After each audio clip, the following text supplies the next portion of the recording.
Richie took a deep breath. The filtered air passed through the nostrils, trachea and nasopharynx. He held his breath a little, exhaled. He opened his eyes. His gaze rested on the inner wall of the capsule. Good thing he hadn't lost his eyesight. He closed one eye and opened it. I did the same with the second one. Well, he sees with both eyes. He wiggled his fingers on his hands. Then on my feet. Each finger obeyed the impulses coming from the brain. That's good too. He ran his tongue over his teeth, and they were there, just like his tongue. Then, fearing the worst, he felt himself in other places, including those that are usually covered with a fig leaf or an accidentally fallen strip of cloth in old frescoes and paintings. No, everything is in place, and there was nothing superfluous, which was also good news. It means that his 10,000th time has not yet arrived. After all, every 10,000th jump, or rather every such resurrection, according to statistics, ends unsuccessfully. On the other hand, there may have been 2 unsuccessful recoveries in some crew at once, or even more. He hadn't heard of it, but he wasn't kidding. Richie closed his eyes again and took a deep breath. He smiled. His senses tell him that the capsule lid closed in front of him just a minute ago, and he just wanted to sleep. That's how the drugs worked. And the next moment, he had already opened his eyes, alert and ready to work. The green light turned on. Now the lid will slide aside and the capsule will finally open. A second later, it happened. And the first thing Richie saw was Chloe's bare back and buttocks. As always, she was pacing around the compartment in her mother's clothes, and opalescent biogel was flowing down her body. It's the same as always. That's good too. Richie took hold of the edges of the capsule and reached out to meet the next mission, from which they were sent to Tau Ceti by the bosses of the company. The contract must be fulfilled, otherwise you don't have any money in your account, and if you don't have money, you don't have a normal life. And the money will be needed. That's why you got into this coffin, isn't it? Or is it more accurate to say that you need a lot of money precisely because you got into it? Dialectic, however. Richie grinned, and at that moment, a shot rang out. A shot? What? On board? How? Why? And right there, next to his capsule, Chloe fell from somewhere on the side to the floor, slippery with biogel. She looked at Richie in surprise and tried to say something while the blood was flowing under her. The next shot blew her head off. Somewhere outside, the screams and moans of dying people could be heard. What the hell is going on? Richie saw the answer to this question a couple of seconds later, when the barrel of a shotgun pressed against his stomach. He didn't even think to look at the one holding the gun. He stared at the chrome barrel of the shotgun with some incomprehensible stupor. "Are you awake yet?" he heard a familiar voice. "Well, go back to sleep." He didn't even feel the pain, just a hard push in the stomach. Tea with lemon. No one really knows why this is the best remedy for post-capsule depression. But it helps, admittedly, perfectly. Connoisseurs also add mint, or even lemon balm. But, according to Richie, pure black tea with lemon is better. You can, of course, make do with ordinary strong tea, but with lemon the effect is achieved much faster. You're not so full of all sorts of unnecessary thoughts in space, especially after you found out how the capsule you climbed into just a few hours ago works. And now, while the ship's AI performs diagnostics after jumping to Tau Ceti, you're sitting in the lounge and sipping tea. With eclair. Although Victor Zotov, a technician, makes himself tea so strong that his jaw cramps. And we drink it without lemon. Richie tasted his tea once, he almost threw up, it was so strong.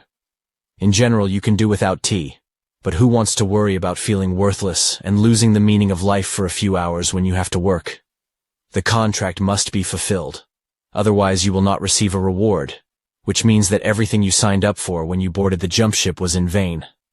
Therefore, Richie sat quietly in the wardroom and drank tea from his personalized cup, in which 2 slices of a bright yellow fragrant lemon floated. Good. Well, when you woke up, the capsule opened and you had all the body parts in place, but you weren't turned inside out. And this, as he had heard, happened. They say there is a whole market on Earth that sells videos with the results of unsuccessful resurrections. Richie didn't understand what kind of pervert you had to be to watch that. A couple of meters away from him, the The same Zotov was sprawled on the couch, devouring his kefir, and in front of Richie himself, Chloe, who was wearing only pink loose-fitting shorts, was clinking a spoon against the edges of a cup as if nothing had happened. Zotov, who had been flying with Chloe in the same crew for much longer than Richie, no longer seemed to pay any attention to her appearance. And Richie seemed to keep blushing every time Chloe said or did something to draw attention to herself. Each crew is a small commune, united by the fact that they will never be the same in the eyes of other people. Within such micro-communities, their own orders and habits developed. The others should arrive soon, including the captain, who was most likely reading the ship's status reports and recent correspondence, if any, from the mail probe. Suddenly, an alarm siren wailed nasally, and the main lighting went out, replaced by red alarm flashes. "What's that supposed to mean?" Chloe jumped up from her chair, and Richie unwittingly squinted in her direction. And try not to mow here. At all these fluctuations. Although one could have gotten used to her quirks a long time ago. Then, like a normal crew member, she would pull on a jumpsuit. But in the first hours after recovery, it was good if she wore shorts like now. "Alarm!" Zotov boomed in a puzzled voice and scratched his head. "Apparently, I haven't fully recovered from the capsule yet." "Thank you, Cap." Chloe threw back and rushed to the doors, which opened right in front of her. The next moment, she collapsed to the floor, mowed down by a shotgun blast. "Oh, you!" Zotov only managed to shout, hurling his heavy mug at the one who entered the mess, but was immediately hit by buckshot, which left him sitting on the sofa, but already in a pool of his own blood. "You?" Richie was surprised. "What are you talking about?" "Yes, it's me, but who are you waiting for?" the man replied, smiling, and pulled the trigger. Chloe, Richie thought when he saw the onboard doctor in a negligee. "You're back in your repertoire. And don't tell me fairy tales that it makes it easier for you to bear depression after resurrection. You just like playing with us, and you just want to show off your figure. Although yes, I have to admit, your body is gorgeous." The rest of the women in the crew still preferred to put on a bathrobe and take a quick shower rather than shine their charms in front of the male part of the crew, even if they knew it like the back of their hand. "By the way, why can't you take a shower right away in a capsule, so that you can get out of it already clean and pink as a baby? You need to pitch this idea to capsule manufacturers. What if you're going to be paid royalties for it all your life? And like no one had thought of that before? How naive you are, Richie." Sighing, Richie grabbed the sides of the capsule and climbed out. Right now, he was also in Adam's costume, and smeared all over with biogel. But after a shower, unlike Chloe, he would wear a jumpsuit, and would not flash his intimate parts right and left. He pulled a robe out of the locker and took out a towel. She would have to talk to the captain so that he would eventually stop this practice of hers. Another thing is, if he likes Chloe's behavior himself, or even he's resigned, then everything will be to no avail, and he, Richie, will gain fame as a kind of whiner and snitch. And these are not at all the qualities that are appreciated by the crew members of a small ship, and not only a jump ship. You see, then he won't be able to get into any carriage. Well, to hell with her. Let her walk as she wants, especially since after a couple of hours she'll wear something anyway, at least the same shorts. And there's a lot to see. She knows she's being stared at. He must know. I wonder how Summers looks at it. They seem to be having an affair. Crew members of jump ships often have affairs, because it's almost impossible to get along with someone from ordinary people who want to hug someone who has died. Perhaps more than a dozen, or even 100 times. After drinking tea with lemon, Richie left the wardroom, where the captain had not looked in. Strangely, he usually always comes to greet the crew, because he is usually the first to get out of the capsule. But he didn't come, as well as some other crew members. Zotov dropped by to stare at a half-naked Chloe, and also pretends that he doesn't care, 3 times, huh? Jess took a sip of tea and went to the post. Eric was still there. Then he went to the bridge. It's time for me to go, Richie thought, returning the cup to a special niche in the wall. Hi. He turned at the sound of footsteps entering the cabin and smiled. Bye, the guest replied and launched an axe at Richie's head. What the hell is going on the ship? Richie thought, creeping through the corridors and cautiously peering into open cabins and compartments. The alarm was blaring, and the dim emergency lights were burning red. Richie carefully made his way through the corridors, the walls of which were smeared with bloodstains, among which human handprints were easily recognizable. One of the cabin doors kept opening and closing, bumping into a dead body. "Are you completely crazy?" Richie shouted from the airlock. "It sounds insulting," a voice came from the speaker. "But I must admit that, unfortunately, it is quite possible." "Stop it now!" "Why?" the voice from the speaker answered again. The next moment, Richie realized that the floor had gone from under his feet. My chest burned unimaginably, and my lungs tried to breathe in the emptiness. His eyes quickly turned cloudy, but Richie managed to see the stars surrounding him and even wonder how beautiful they were. Richie was trying to catch his breath. Eric was bleeding nearby. A dangerous thought touched Richie's mind. Dangerous, but true. She demanded action. I should have left a sign, and to do that you need to get to the capsule. Or at least go back to the mess. He adjusted his grip on the knife he'd found in the galley. Sitting on the couch in the wardroom, Richie stared at the bottom and inner walls of his cup, and couldn't believe that he had launched it to such a state. Had he not washed it for so long that there was such a dark residue on the walls and bottom? Something didn't fit. He remembered exactly how he had washed it before the jump. "What's this?" Richie looked closer. There was clearly something written on the bottom. More precisely, it was scratched with the tip of a teaspoon or a toothpick on a dark tea coating. "What the—" "Who's the killer?" Richie asked himself after reading the inscription. "Do what?" "Chloe, are these your jokes?" He turned to his colleague, who was sitting on another sofa in only flannel trousers, with her arms outstretched on its back. "What?" she replied. "What do you mean?" Suddenly, the main lighting went out.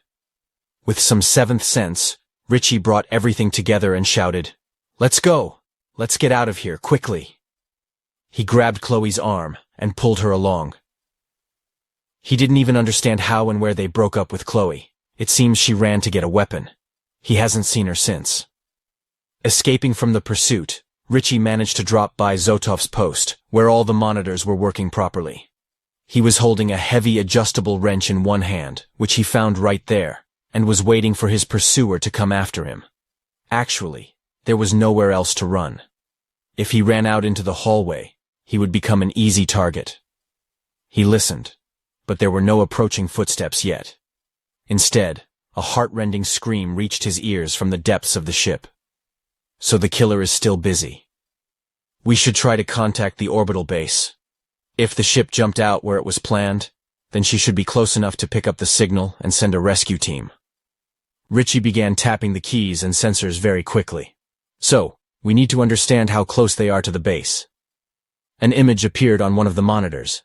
He looked at the screen and did not recognize the star in which they were supposed to pop out today. But it was definitely not Tau Ceti. Some completely different star. And when the edge of the planet's disk appeared on the screen, he was convinced of his guess. And where are they now? Does that mean they're off course? And there is no orbital base? Is no one coming to help? No. This can't be happening. We need to do a spectral analysis of the star. Yes, Richie, my boy. The system administrator waddled as if on hinges, holding a shotgun in one hand and a knife dripping with blood in the other. He had a garland of ears around his neck. You got it right. Oh, by the way, this is the 5th time you figured it out. Think about it. The 5th time? Well, yes. The kind when you got out of the capsules. To be honest, I've lost count of how many times I've turned them on. But you, I must admit, turned out to be the smartest of them all. The system engineer bowed dramatically, trying to make a curtsy. If it weren't for you, it would be completely boring, honestly. I've already got this one who likes to get naked here. The system guy rested the butt of a bloody knife on his own Adam's apple. The captain's a real jerk, too. However, all captains are jerks. They have an occupational disease. Did you know that you almost always do the same things when you wake up in a capsule? The same ones. Every time. Every time. In the end, I decided that it wasn't interesting to kill you immediately after recovery, so I had to improvise somehow. Force you to act differently than you would have. It's such an interactive show, Richie. Sometimes it turned out to be very, very funny, honestly. Think about it. I even managed to roll around in bed with our nude lover. Richie was holding a massive wrench with both hands, which he intended to use as a weapon. But so far, no opportunity has turned up. You know, the system engineer smiled. I suddenly wondered how many more times you could guess, huh? Otherwise, your colleagues are too dumb in this area. And anyway, the system guy said regretfully. I seem to be a normal guy, but Chloe's manner of wandering around naked after her resurrection frankly got to me. Really. I even started coming her first at some point. That's the principle. He laughed an unnatural laugh. Richie didn't know what to do. If he attacks the system operator first, he will have time to shoot. Take off in an attempt to escape? The bullet, again, is faster. And you know what, Richie? The system engineer abruptly stopped laughing. You have no way out, dear. Do you get it? Why? Richie continued to calculate. Do you know who came out of the capsule the way he entered it? The answer was obvious, but Richie voiced it anyway. You. I am. The system engineer looked comically pleased. Me, motherfucker. And all of you. He waved the barrel of the shotgun in the air. You're all just copies, forbidden to exist. So I'm sorry, but you will never leave the deck of this ship, and you will wake up in your coffins as long as I want you to, and I love it. Fuck you, Richie shouted and swung the monkey wrench. The bullet was faster. It's good when you wake up in a capsule and your arms and legs are in place, and all the other important organs too. Richie inhaled and exhaled. Now he will open the capsule and see Chloe walking around the compartment in a negligee. He smiled. After all, everything was fine.